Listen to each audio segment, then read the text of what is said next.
Hey everyone, welcome back to another Persona 5 Founders video. In today's video, I'm going to be going over the recent released character, Yui. So Yui released about 6 days ago, and I'm one of the poor saps who actually did pull her. I will say I love her design, her skills look amazing, but I will say she overall feels a little underwhelming. Right off the bat, I'll say that. And the whole thing revolves around the fact that she does follow-up attacks. But there's only a 35 base chance to activate Resonance, which is her follow-up attack. And a follow attack does electric damage equal to 80% of her attack. Of course, with Sparky Surprise, her third skill, it grants player 2 to one ally for 2 turns and increases Yui's attack by percentage. And for 2 turns, when an ally with player 2 deals damage to a foe with a skill, perform a follow-up attack, dealing electric damage. So at least on player 2 for 2 turns, you're guaranteed to hit a follow-up attack, but it also increases the chance to activate Jolly Cooperation by 10%. And then the other thing with it to increase the base chance, or to just increase the follow-up attack rate, is her highlight. And they actually buffed her highlight by changing it from a, 1 turn to a 2 turn now. So now it activates follow-up attacks after allies deal damage with skills for 2 turns. And as well as they increase the amount of attack percent it gives and increases the follow-up attack damage. So it's not horrible. I will say this will bring up her consistency in the bossing world, but as we'll talk about later, we'll see why I wouldn't advise pulling Yui per se. Her A1 is just basically increases your follow-up attack crit rates by essentially 30%, because you should always have shock up on your main foe. A2 is just a increases the attack by about 30% after performing follow-up attacks. You should always be basically trying to land follow-up attacks, especially when you're using highlight. A4 is just a crit damage rate on highlight for follow-up attacks. And A6 is where it actually kind of brings into Yui being a big damage dealer. And it's basically saying if one foe is present, increases the Yui's follow-up attack by 110%. So it's really just increasing from 80% to 110%. If from what I'm seeing is correct from my testing on the TW server. But then also follow-up attacks deal damage equal to 25% of the attack to all other foes.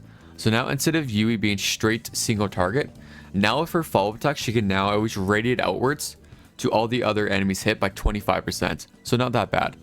But realistically for Yui, I would say it's either A0. A0 is perfectly fine, or you go A6 all the way. But for the most part, I would just go A0. A0 is perfectly fine for what she does and for where she is at. But if you absolutely love her, you know, you do you. Live your life. And then her last 2 skills are just a single target damage that has a high chance of inflicting shock, and then a AoE electric move, and then it just increases damage to the main target by 25%. And then her virtual lawnmower, so talent, increases follow-up damage to shocked foes by 36%.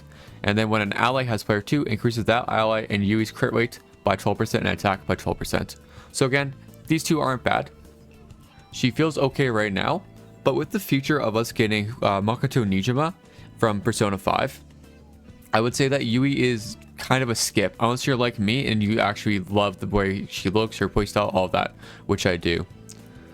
And then next up, I just want to be talking about her team. So her team is going to be Closer and Shun for right now, where in the future we would be replacing Shun with Vino, who is the next 4-star we're getting on top of Makoto. And then ultimately, we would probably replace that at the end of the day with Closer.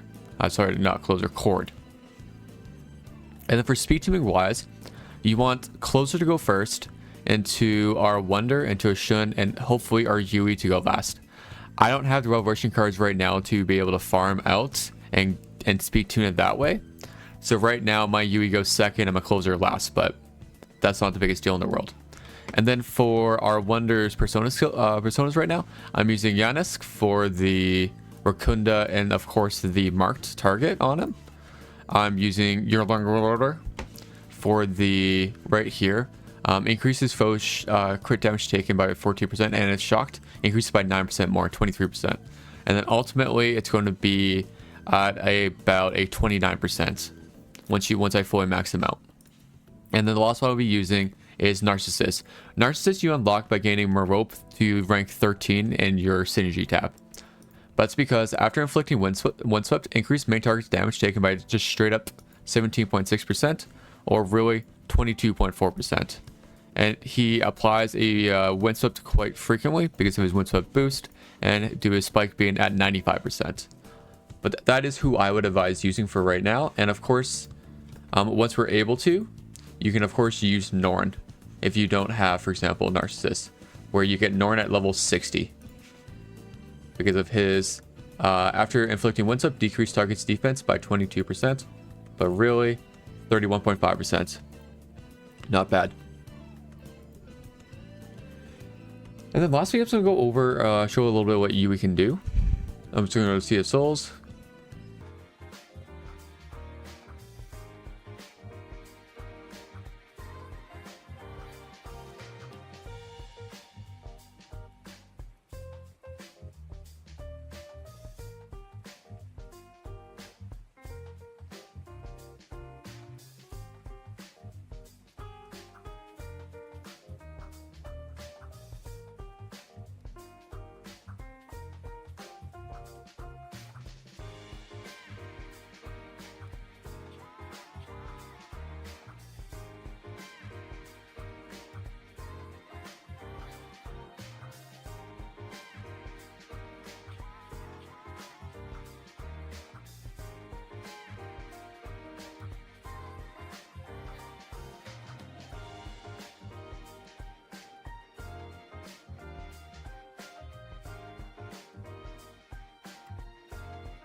I don't mind Yui. I really like her abilities. Once my Revolution cards and skills are a little more leveled up, she's going to be doing actually quite a lot of damage for where we are.